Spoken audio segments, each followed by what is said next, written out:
Alright, here's what we're looking at. Right in there is where all the water comes out.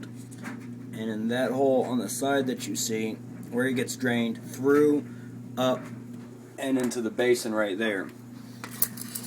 This right here is kind of like a catch-all. It's kind of like a filter that stops things from going through the tube and actually breaking it.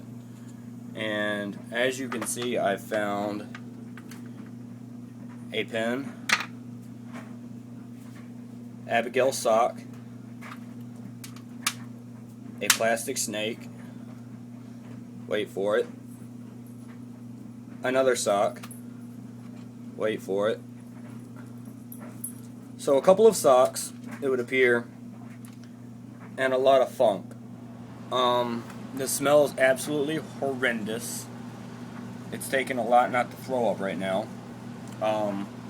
You can see the leftover remnants of the pin and the entire big old bag of crap that I've had to clean up so far, because inside of here had water basically up to that line where you see the paddle.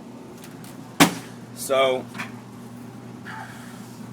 I suppose what I'm going to end up doing is cleaning this bad boy out,